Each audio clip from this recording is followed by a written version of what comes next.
work here. Yep. So I can start it, use the space bar, keep the mouse held down, and stretch it over to here. So it's going from edge to edge.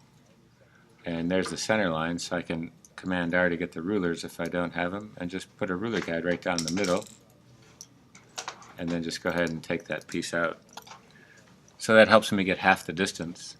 I can eyedrop to get that blue if I need to. I'm just going to swap it and use the pen tool. So I'm trying to draw this banner, and again, if I just click on this, kind of use the curve section of it here and here, and just kind of keep that curve.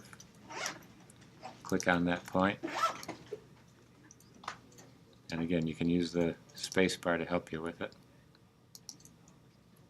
And again, this middle one, I'm just going to give a little curve option to set it, and that builds that part up. So that's the first part. Second one, I can do the same thing on this guy here, but I'm going to overlap it a little bit and arch it. Again, just kind of finding that section there. Oops.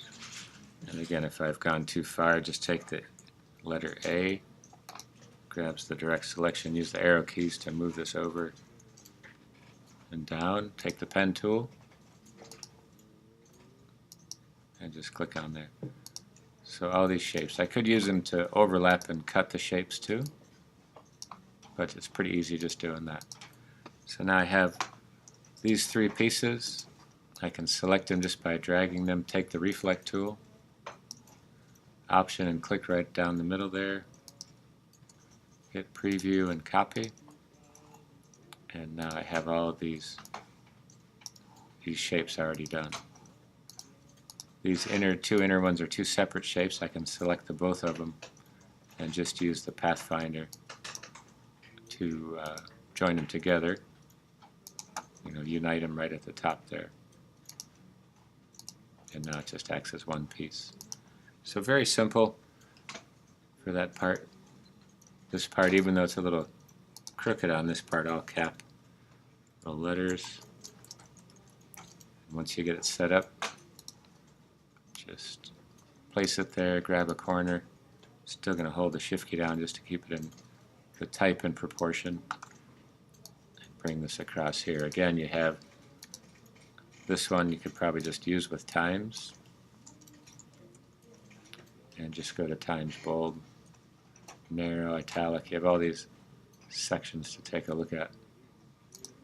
So I'm going to go with the bold and just position it up. And keep in mind, when you grab it from here interactively, it shows up the percentage of what you're doing here. Again, with this blue, I can go to the swatches panel. I don't have any colors yet because I just started fresh, and give it that color, select the text, and now I have that piece. So the only thing that's left is the top part. So I'm just going to hide this, Command 3, and you can see this Hartzler across. So I'm just going to drag this up, take the text tool, select it all, okay, and just go ahead and do like so.